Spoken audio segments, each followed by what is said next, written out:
Hai Sivitas Hospitalia RSUP Jayapura. Pada video kali ini kita akan belajar bagaimana cara komunikasi efektif dengan metode SBAR. Komunikasi SBAR adalah komunikasi yang dilakukan antar PPA secara efektif dan efisien. Komunikasi SBAR adalah komunikasi yang dilakukan untuk memberikan informasi terkini mengenai kondisi pasien serta perubahan pasien yang terjadi pada saat ini. Untuk selanjutnya, kita akan melihat bagaimana cara penerapan komunikasi SBAR yang dilakukan oleh DPJP dan PPA. Silakan menyaksikan. Selamat sore, Dok.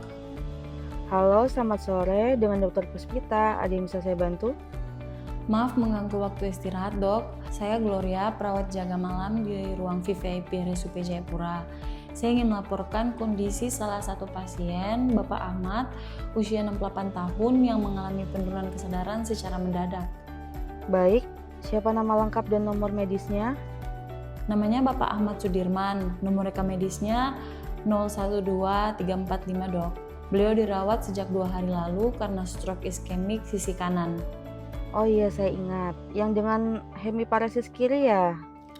Betul, Dok. Sebelumnya kesadarannya komposmentis, respon baik terhadap perintah sederhana, tekanan darah stabil 130/80 mm hidrogirum dan saturasi di atas 95% dengan nasal kanul 2 lpm. Namun sekitar 20 menit yang lalu, pasien ditemukan oleh keluarga dalam kondisi mengantuk berat, sulit dibangunkan. Saat kami periksa, GCS-nya turun menjadi 10, AIS 3, verbal 2, dan motorik 5. Tekanan darahnya 90/60 mm hidrogirum, nadi 52 kali per menit, dan saturasi sempat turun ke 88%. Meskipun sekarang naik jadi 92% setelah diberikan oksigen 3 lpm via nasal kanul, Dok. Kami sudah melakukan pemeriksaan gula darah sewaktu, hasilnya 122 mg per desiliter, tidak ada kejang atau muntah, namun tangan kirinya terasa lebih dingin dan ada sedikit sianosis di jari, Dok.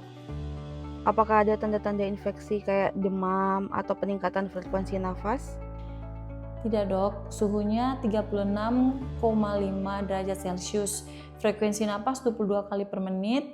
Tidak ada batuk atau lendir, tapi kami melihat tampak agak pucat dan kulit dingin. Oke, bagaimana dengan input-output cairan hari ini? Hari ini total asupan cairan 1.800 ml dan urin kurang lebih 400 ml. Kami mencurigai ada penurunan profusi atau kemungkinan penambahan area iskemik.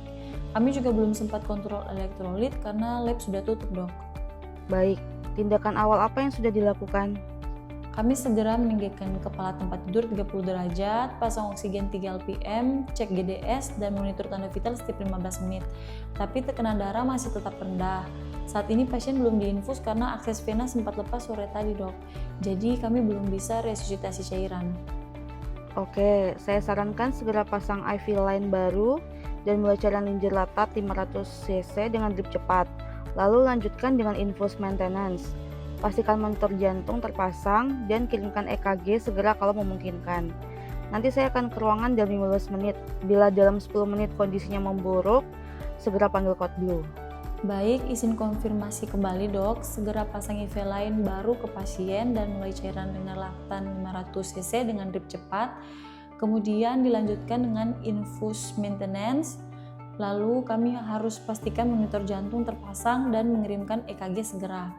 Jika dalam 10 menit kondisi pasien memburuk seperti GCS turun, nadi melemah, saturasi di bawah 90%, maka segera panggil code blue. Apa benar, Dok? Ya, Baik, Dok, akan segera kami laksanakan. Apakah perlu kami siapkan troli emergensi? ya, siapkan troli emergensi di dekat tempat tidur pasien dan mohon catat semua tindakan di rekam medis serta informasikan kepada keluarga kondisi terakhir pasien. Siap, Dok. Terima kasih atas arahannya. Kami akan bertindak sesuai instruksi dan menunggu kedatangan dokter. Oke, terima kasih Mbak. Saya akan segera ke sana. Baik, Dok. Terima kasih. Oke.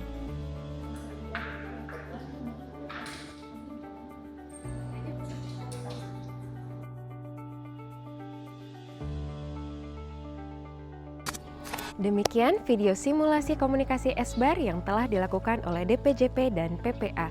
Terima kasih telah menyaksikan. Care for Life, Care with Love.